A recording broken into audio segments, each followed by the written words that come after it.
Good morning and welcome back. In this video we are going to start working on intercooler lines for the 57 Chevy. This car has a Kinney Bell Mammoth supercharger on it, and the coolant lines are in the very back over there.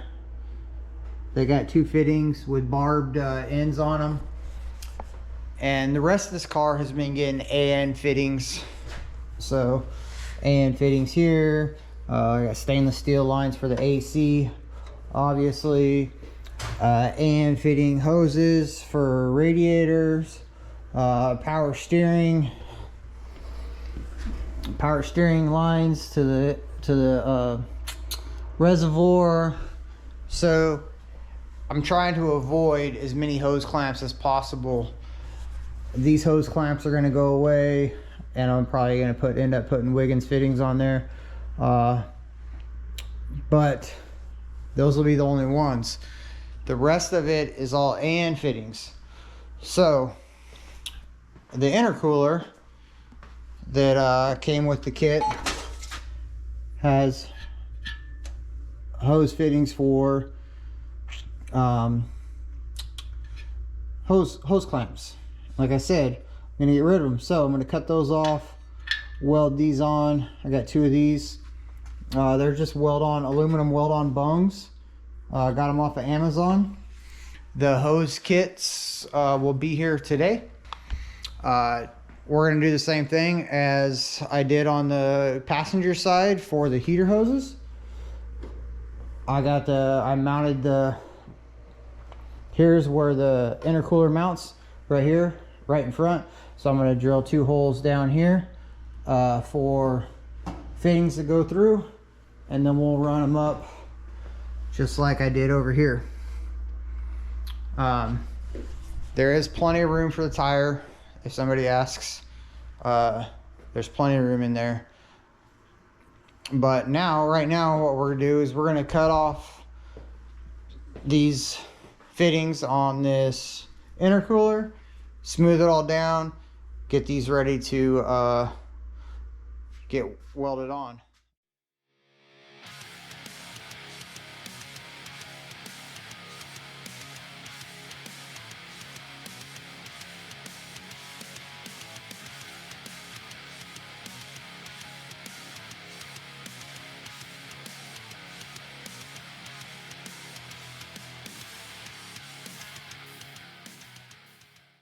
Now, some of you probably know, some of you might not know, but when you're sanding aluminum, grinding aluminum, it's really, really soft, so it bunches up, clogs up your sanding discs.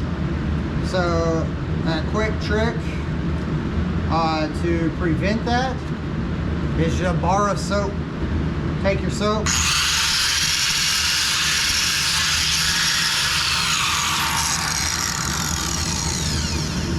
just put a little bit on your grinding disc, flap wheel, whatever you're going to use, and it will grind this a lot smoother. It won't clog up near as fast. You got to do it if you're doing a lot, you got to do it multiple times, but it works great. Cheaper than anything else, and it smells good.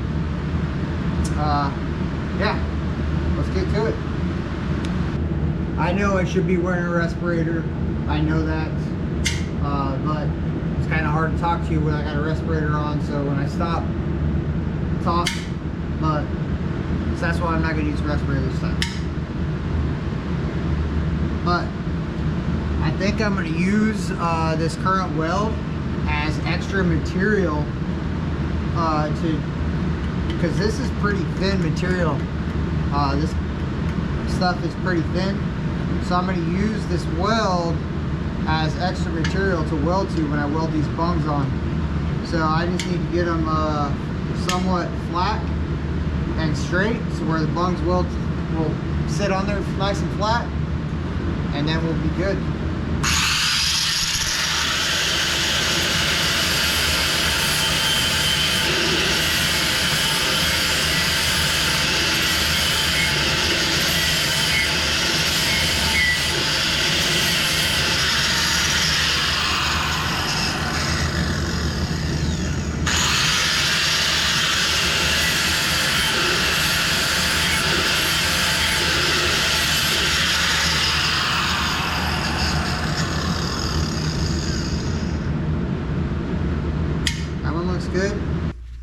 love this downdraft table. If you haven't seen my video on my videos on making that, building that up, I did 3 videos on that. Go check them out. That thing works super good. Wish my only regret is I didn't do it a lot sooner. So back over to this. So these fit on there nice and straight now. So they're ready to tack on. Yeah. All right, we'll go over my settings real quick before we tack it. So I'm using Everlast 210 EXT, about 140 amps, 120 hertz, 35 balance, no downslope, end amplify, post flow of 7.5, pre-flow of 0.5, upslope of 55, and that's just the settings that I've found that my machine likes. I'm on advanced square, using the pedal, no pulse. Your machine may be different, but that's what those settings are what I've found it works for my welding style the best on my machine.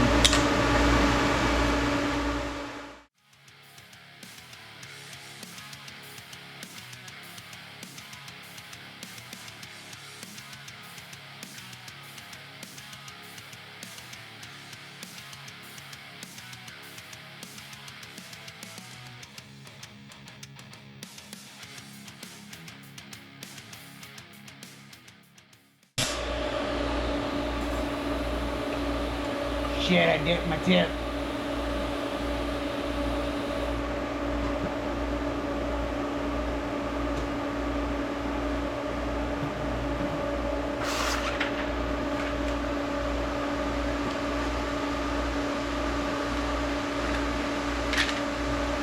Whenever you dip your tip, swap it out. Don't keep welding with that garbage on there. So now I gotta clean that tip off, and then I'll have to re-prep that one. I'll set that one off to the side so when I'm done I don't forget to take it to the tungsten grinder and clean it off.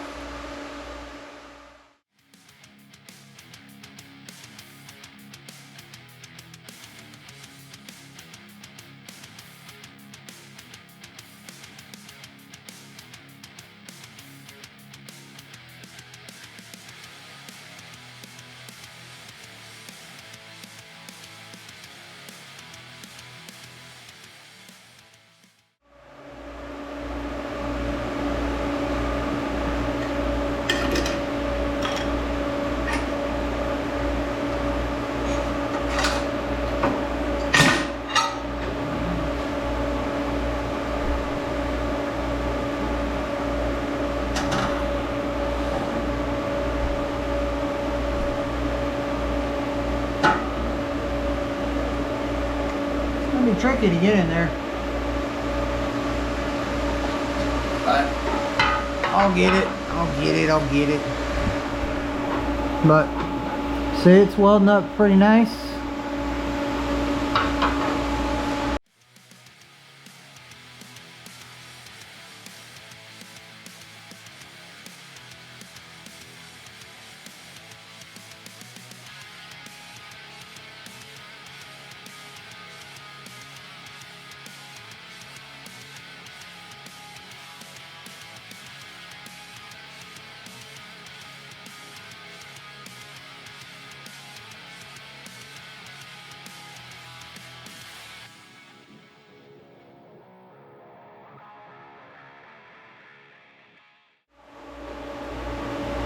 So it's been a lot easier to do these before I put that on, but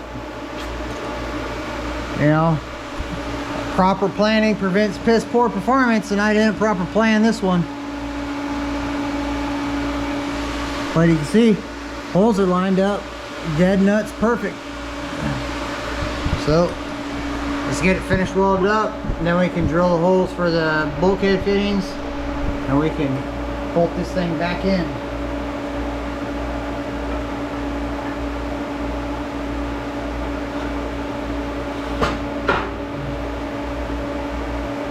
Kind of warm.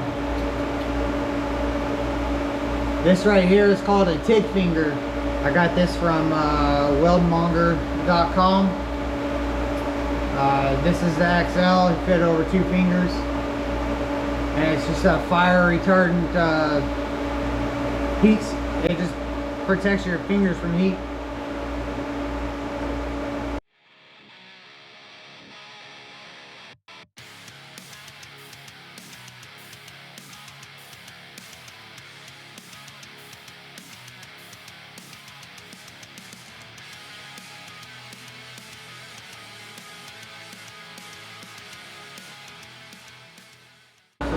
Tilt it up so I can get a better view at it.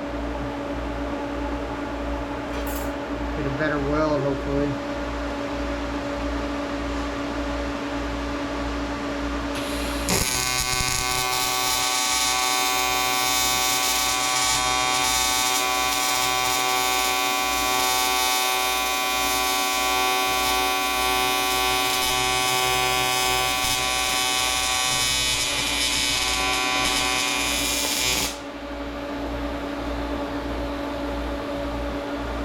That's better. I don't think those are gonna leak. I think they're welded in there pretty good.